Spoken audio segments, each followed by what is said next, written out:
Hello bearded bee people, welcome back to B&K Bees. Today is the 25th of July and I haven't uploaded a video in quite some time, I guess, well, compared to the frequency of video uploads throughout the rest of the year, and that's because largely we've had nothing but clear nights over the last week or so. So I've been up all night imaging various things and sleeping late, and then when I wake up, rushing out here to get stuff done so that I'm not falling behind because of astrophotography. So limited time to make videos. I did image last night, but I'm here kind of doing something a little bit more laid back, and I figured I'd make a video and talk about what I'm thinking about in terms of the beekeeping operation and where I'm at in terms of the beekeeping year. So I'm going to look for this queen while I'm doing that. Nice brood, some light colored nurse bees here, so I know there's a queen in this box, which is awesome. So it's almost August, and August, in my opinion, is the most important month in terms of the beekeeping year here in Michigan, or a similar climate. And the reason for that, in my opinion, is the fact that during this upcoming month is when our winter bees are going to start being reared. And those are the most important bees you're ever going to have in your hives, and more important than a queen. I mean, the queen is what makes the winter bees, but without winter bees, you're definitely not going to make it throughout the winter. So, or without healthy winter bees. So, in my mind, this is an important month. We need to, there she is, cool. We need to make sure that our mite load is under control this month. We need to start considering, how these hives are going to be configured. We need to get our hives where they're going to spend the winter. We need to get them in those spots. We need to allow our hives to start getting heavy. So a lot of things happen, and we need to start thinking about winter right now. Absolutely right now. I'm going to be pulling off the last of our honey on most of our honey yards here in the beginning or the middle of August. And then everything from then on is going to go to make those hives heavy for winter, so that, hopefully I don't have to do too much fall feeding. We always have to do some, because not every hive is ever going to be in a perfect situation where you can just wrap them up figuratively in September and say these are definitely good for the winter. So we're definitely going to have to feed some, but by pulling off the honey in August and letting them put the last part of August and September, the goldenrod stuff, in their hives for winter, it greatly reduces the amount of food that I have to lug out to these yards, and it greatly increases the amount of weight that you're going to have in each of these hives going into winter, which is super important. So those are the two most important things, obviously, for overwintering. The healthy, getting those winter bees in a mite-free situation or a mite-low situation, and then also, having them have enough carbohydrates to go throughout the long and arduous winters. So that's where I'm at. We're going to be pulling, like I said, probably the week of, August 15th. We're going to go to the World Yo-Yo Contest in the beginning of August, which I'm pretty geeked about. And then we're coming back and pulling honey and doing our, August treatment round.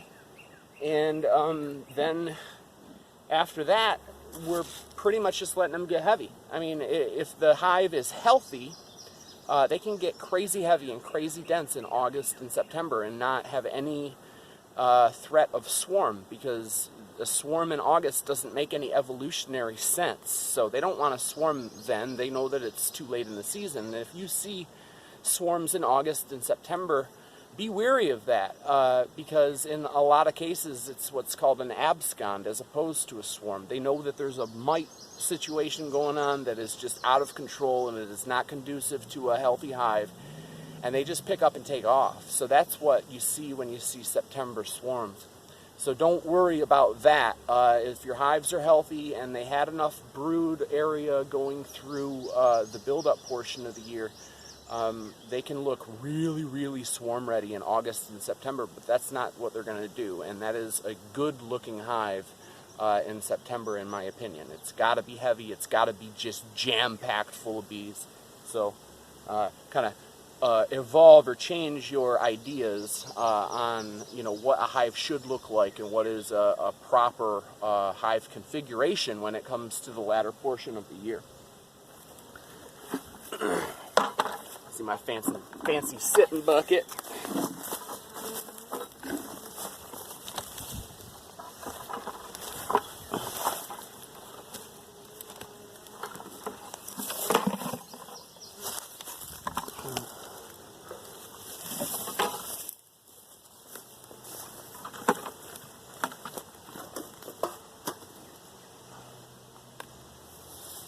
Oh, I don't like these ferns touching me.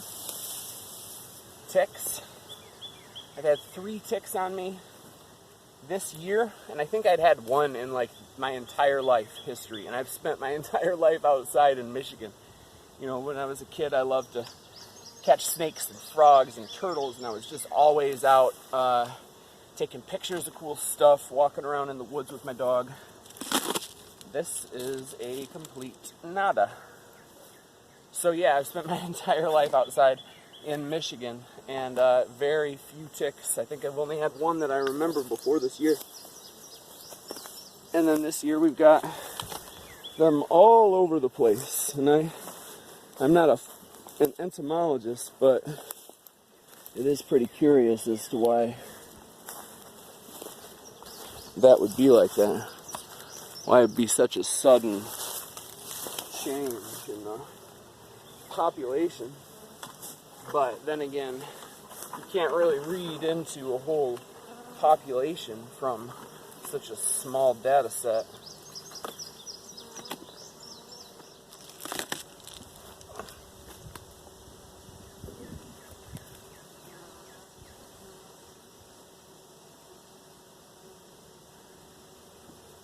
So, another thing that I have yet to do is finalize the pulling of the July splits.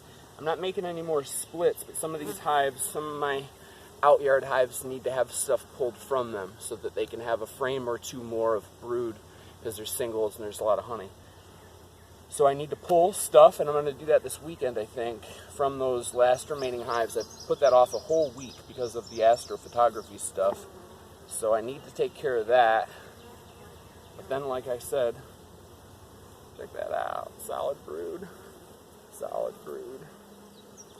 It's a good job, little lady. This is probably my favorite part of beekeeping. Having these queens do exactly what I envisioned them doing, and then putting them into a cage and giving them to a friend or a subscriber. Not that you guys aren't all friends, because you are, but I have a couple of friends stopping by later on for some queens, and it makes my heart happy when I see that they're doing this really, really well, and that they're going to do it really, really well for them. Survival, first and foremost. That's what these bees are good at.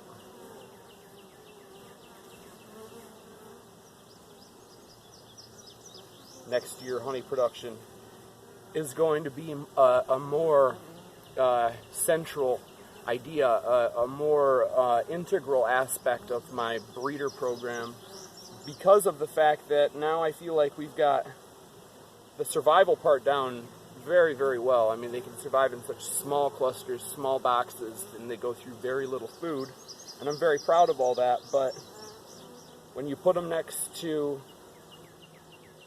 an Italian from a commercial operation, they get kind of dwarfed in terms of honey production. Just because over the last bunch of years, we've been completely ignoring that side of things. We've been just selecting for mite readiness and survival. You know, how well do they look coming out of winter, and then how well do they deal with the mites throughout the build-up portion of the year. Those have been the 1 and 2 and only real true criteria that we've been using for selecting breeders. And so, like I said, they don't necessarily produce as much honey as some of the other bees that I've been around.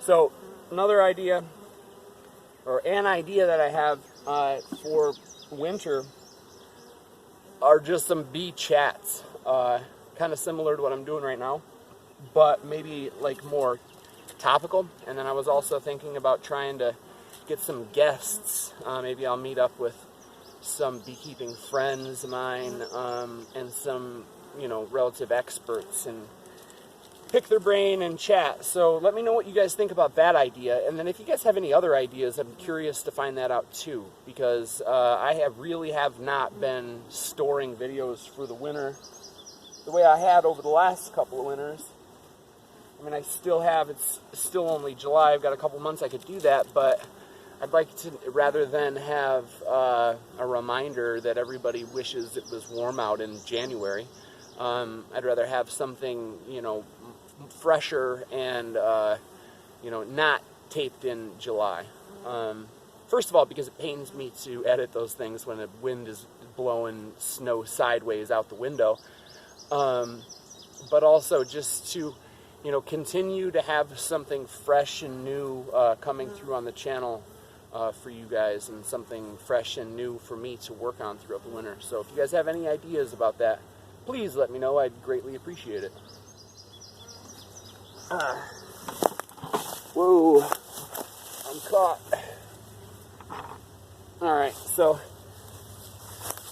that's pretty much all I wanted to say. Just get out there, make sure that your bees, make sure the mite load is in check, because these bees that are being reared from here until the end of September are super, super important to our hive's longevity and possibilities of making it through winter.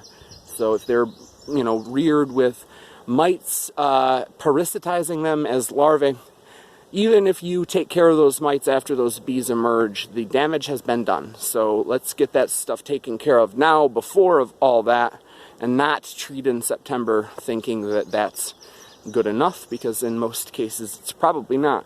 So get that stuff taken care of. Thank you very much for watching, and also get out there and have some fun with your bees. See ya.